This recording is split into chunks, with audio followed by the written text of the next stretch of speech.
Muchas gracias. Su señoría, como es sabido, la parte demandante tiene siempre el deber de probar los hechos sobre los que se funda su demanda, las pretensiones de su demanda. Si el demandante no acredita lo alegado en la demanda, pues las pretensiones de la demanda les deberán ser negadas, tal como establece el artículo 167 del Código General del Proceso. Yo considero que este despacho debería abstenerse de declarar la existencia de la unión marital de hecho entre Erika Joana Sierra Aguirre y Weimar de Jesús Villa Espinosa, y en todo caso de que se declarase la existencia de la misma, la cual no se niega por este extremo procesal, tendría que ser por unos tiempos diferentes, específicamente comprendidos entre febrero del 2014 y el mes de abril del 2018. Y a partir de ahí, entonces evaluar si es procedente, por ejemplo, la excepción de prescripción propuesta mixta o el reconocimiento de los derechos en los términos que están demandados por los accionantes. Consecuentemente, con lo que estoy diciendo sería el tiempo en el cual estuvo en vigencia la sociedad patrimonial, que creo yo, aunque no sea el objeto de litigio de este proceso, más adelante sí tendrá este tema que ver con la litis de este asunto, y es el bien inmueble, el 50% de derechos que le asisten sobre un bien inmueble a Weimar, el hijo de mis clientes, el cual fue adquirido, como fue ventilado y probado en el proceso, a través de un programa de interés social con recursos de sus padres, y cuyos titulares hoy son la hermana de Weimar y Weimar. Ese derecho fue adquirido en noviembre del año 2013. Esa casa fue entregada en febrero del año 2014, y esto tiene y queda aprobado con un acta de entrega de bien inmueble del municipio de Matías, y esto tendrá estrechísima relación con todo el objeto del litigio. ¿Por qué? Pues vamos a ver. Eh, Puntualmente, mis alegatos, su señoría, se basan en cuatro puntos.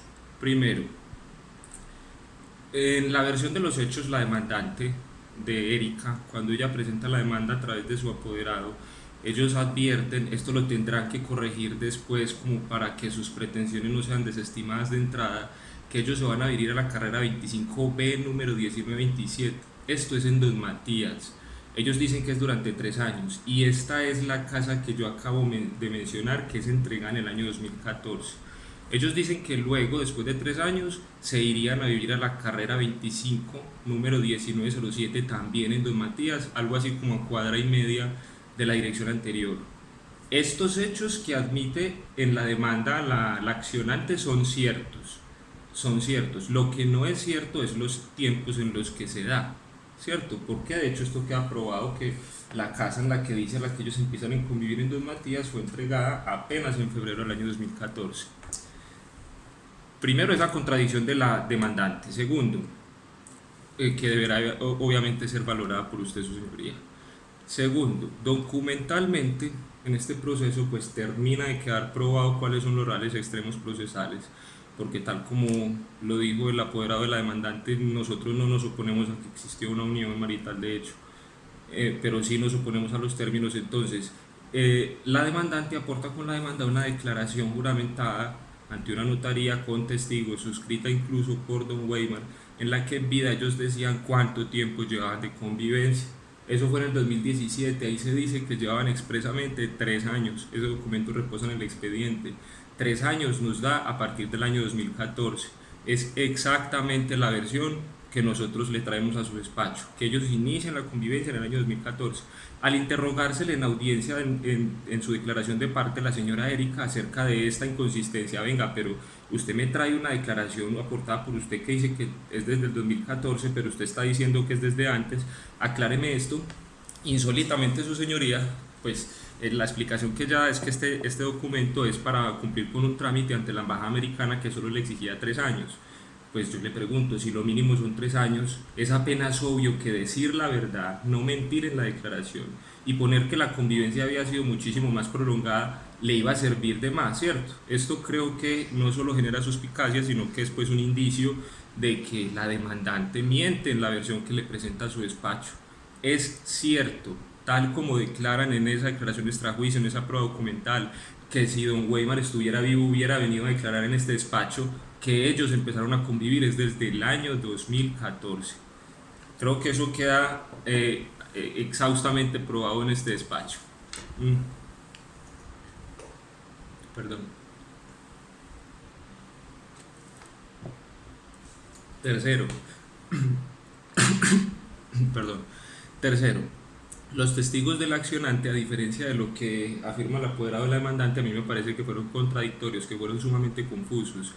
Y le anticipo a su señoría que antes de que se profiera sentencia, yo voy a presentar acá una causal de nulidad que creo que se presenta específicamente con relación a esta práctica de las pruebas. Eh, por ejemplo, esto no tiene que ver con lo que va a formular, pero sí con la valoración de la prueba que usted debe hacer. Aquí vino, en la primera parte de esta audiencia, antes de que se suspendiera, vino una testigo Flor Daris a darnos una versión, no sé sacada de dónde, que ella convivió con Erika, con don Weimar, con el hermano de Erika, de doña Erika, con los hijos de doña Erika. Luego, esa versión, para ser contrastada por este extremo procesal, yo intentaba, como bueno, formular una pregunta de tipo ¿y cuántas habitaciones tenía la casa? Para contrastar eso con los otros testigos que supuestamente también vivían. Y a mí no se me permitió. Así pasó con todos los testigos, con los menores también. Venga, ustedes sí vivían con la testigo que acaba de decir que vivía allá, sí vivían con Weimar, pero no se me permitió interrogar con el argumento de que el contrainterrogatorio que yo surtía no versaba sobre preguntas que se habían hecho en el interrogatorio, pero inconsistencias sí quedaron. Cuando el abogado de la parte demandante dice que es que yo no impugné, digo, pues controvertí los testimonios, claro que se intentó hacer hasta la saciedad, pero no se me permitió. Yo le dejé manifiesto expresamente en audios que a la juez, su señoría, para esclarecer el derecho sustancial, el objeto del litigio, es necesario, es pertinente, es útil, conducente que usted le pregunte a estos menores de edad esto en el interrogatorio, que le pregunte a esta testiga determinada circunstancia, y simplemente no me da la oportunidad. Más tarde me referiré a este punto, pero de que hubieron inconsistencias hubieron. Por ejemplo, el hermano de doña Erika nada nos dijo de la testigo Flor Daris que supuestamente convivía con ellos. Los menores tampoco supieron decirnos, pues supieron no pudieron porque no alcanzó a interrogárseles acerca de dónde realmente vivió Weimar, si sí fue en Barbosa o no. Porque, su señoría, yo voy a, como parte de estos alegatos, voy a presentarles, a ver si esto me permite, no sé, ustedes ven esta pantalla que estoy aquí transmitiendo o no. Hola,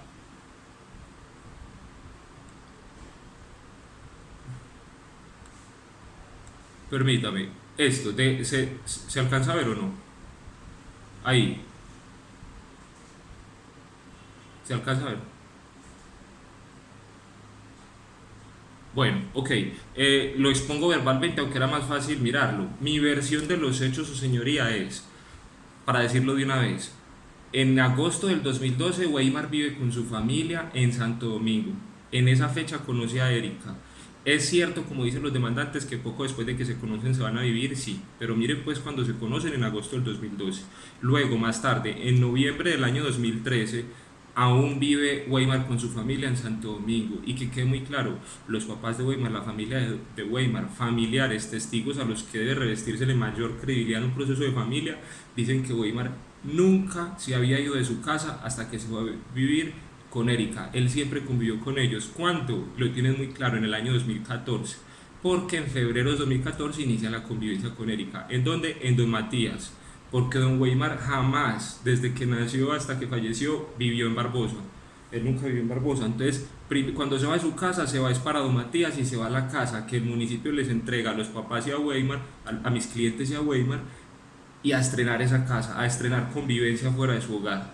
En marzo del 2017, conviviendo todavía, que esta es mi versión de los hechos, lo que pasa es que mis clientes, que son los propietarios de la casa, se van a pasar a don Matías y les dice, bueno hijo, bueno nuera, entrégueme en la casa y se van a pagar arriendo. Y ahí es cuando ellos se mudan y cuando admiten que se van a vivir a la otra casa. Se van a pagar arriendo porque es que esta casa era de mis clientes. En abril del 2018 se interrumpe la convivencia, definitivamente. Weimar se queda en Don Matías, pero regresa a la casa de sus padres, con quien conviviría hasta su fallecimiento, que ocurre en diciembre del año 2018. Eh, entonces, teniendo esa versión clara, eh, el cuarto punto de mis alegatos es que la versión de mis clientes fue absolutamente contundente. Yo creo que aquí nos quedó súper claro que el argumento del que más trató de pegarse el abogado de la parte accionante para llevarlo a usted a un convencimiento es que mi cliente Eucaris admite que la convivencia fue hasta el momento de la muerte. Pues yo tengo la plena certeza de que usted escuchó, no sé si vio, porque no sé si quedó en video, el interrogatorio y lo puede contextualizar y darse cuenta que eso fue un error. Mi cliente se novia aclara todo, las hermanas de mi cliente aclaran todo y es cómo ocurre realmente la convivencia. Entonces yo creo que mis clientes, y a diferencia de lo que se afirmó hace un momento, fueron congruentes. Ambos dijeron, bueno, de pronto don Eucari se equivocó en algún momento respecto de cuando termina la convivencia, pero errores respecto de cuando comienza nunca hubo. Y ambos tuvieron muy claro, además es un hecho que queda reforzado por el dolor que significa perder a un hijo. Ellos no van a olvidar realmente todo lo que ocurrió los años precedentes a la muerte de su hijo. Ellos tienen certeza de que su hijo convivió con ellos hasta el instante en que se fue a convivir con Erika, que es en febrero del año 2014. Y esto tiene relevancia con el punto quinto. Me disculpan si estoy hablando muy rápido, que es que siento que tengo muchas cosas por decir, entonces para no pasarme con el término legalmente establecido. Esto tiene su señoría estrecha relación con un quinto punto, con un quinto punto de mis alegatos, que es que las hermanas y el cuñado de Weimar, que son parte de mis clientes, los que además, como dije, fueron tachados por sospechosos por el abogado Andrés, quien desconoce que es que en un proceso de familia, quienes tienen conocimiento, hombre, de primera mano de lo que ocurrió en los familiares, a quienes mayor credibilidad se le da es a los familiares, que vinieron a decir aquí todo el núcleo familiar que conoció de primera mano los hechos. Lo que acabo de decir respecto de los extremos en los que se dio la convivencia y aún más, fueron más allá. Cuando se les interroga, ¿y usted por qué recuerda con total certeza la fecha en que Weimar se va de su hogar? Pues no dudaron, es porque ellos tres, con sus manos, con sus esfuerzos, con su vehículo, fueron los que ayudaron a Weimar a pasarlo de casa, desde su casa en Santo Domingo a don Matías. Incluso doña Diana, que es una de las testigos que participó en este proceso, nos dijo como Weimar y Erika no tenían ni siquiera una pipeta de gas, ella misma recuerda el día en que tuvo que ir a conseguir el color de la pipeta de gas, porque sabe en qué momento es que su hermano se va de la casa en que vivían juntos. Él, y también nos recuerda, nos deja en claro en qué momento se conoce Weimar y Erika, que no es otro momento que en el matrimonio de doña Diana y su esposo Henry, si no me equivoco en el nombre, quien también participó como testigo en este proceso. Entonces, a más de ellos, viene luego el ex empleador de Weimar a decirnos también como testigo, este sí totalmente externo, que a él sí le constaba que, por ejemplo, Weimar, y esto lo reforzaron mis anteriores testigos mencionados, ocasionalmente Weimar, cuando conoció a Erika, sí viajaba al municipio de Barbosa a visitarla. Ocasionalmente llegó a pernoctar, no siempre pernoctaba. Y claro que cuando uno pernota con la novia en la casa, pues comparten durante esa noche el hecho techo y mesa, pero de ahí, de que sea una convivencia singular, permanente, estable e ininterrumpida como lo establece el abogado de la demandante, hay un trecho enorme, su señoría. Y es que eran noviecitos que se conocieron, él empezó a proyectar ir de la casa a convivir y más tarde, solo en el año 2014, es que realmente inicia una convivencia, un proyecto de hacer vida en común con otra persona. Antes de eso no se había dado. Bueno, todo esto su señoría, ya estoy terminando para... Perdón que de hablar tan rápido me da mucha sed para dejar manifiesto que sería suficiente, y hablo en condicional, sería suficiente para convencerle a usted que si bien sí existe un honor marital de hecho entre Weimar y Erika, y que esta solo se pudo haber dado entre el 2014 y 2018, si bien lo que yo acabo de exponer creo que es suficiente, pues yo creo que usted no puede realmente proceder a proferir en este momento una sentencia. Aquí entonces doy por terminados mis alegatos, pero los empato con una solicitud, una formulación de una nulidad procesal que yo creo que se evidencia eh, respecto de cómo se llevó a cabo la práctica de las pruebas. Y entonces yo voy a formular una nulidad a su señoría con base en el numeral quinto del artículo 133 del Código General del Proceso. Será usted el competente para valorar si existe o no. que establece que el proceso es nulo en todo en parte cuando se omite oportunidades, para solicitar, decretar o practicar pruebas, o cuando se omite esta parte es importante, se omite la práctica de una prueba que de acuerdo a la ley sea obligatoria. Y entonces, ¿por qué yo considero que se omitió la práctica de una prueba que la ley considera obligatoria? No por usted, su señoría, sino por la juez de conocimiento que inició esta audiencia. Es por lo siguiente: porque los jueces tienen la obligación de decretar y practicar de oficio en cualquier obligación, es legal, en cualquier momento antes de fallar las pruebas necesarias para establecer los hechos objeto de controversia. Esto lo establece el artículo 170 del Código General del Proceso. Aquí no se trata de una facultad discrecional del operador judicial, sino de una obligación legal, que es lo que yo estoy argumentando que se vulnera al hacer la práctica de unas pruebas. ¿Cuál obligación? Pues la de practicar de oficio.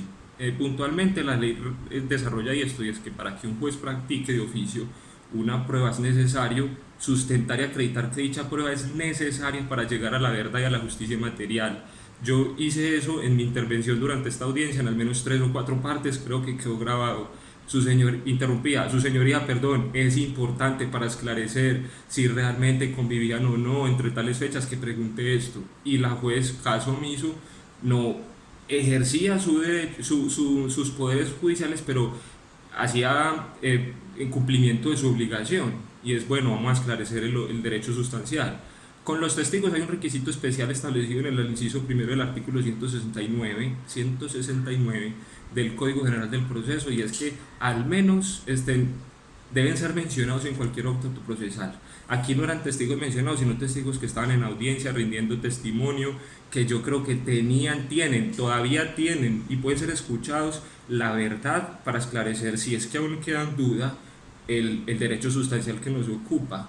Y para terminar de fundamentar esta causal de nulidad, es que la Sala de Casación Civil de la Corte Suprema de Justicia, en sentencia del 14 de noviembre del 2014, cuyo radicado es 11.001, 31, 03, 029, 2008, 004, 6901, y el magistrado ponente Fernando Giraldo Gutiérrez.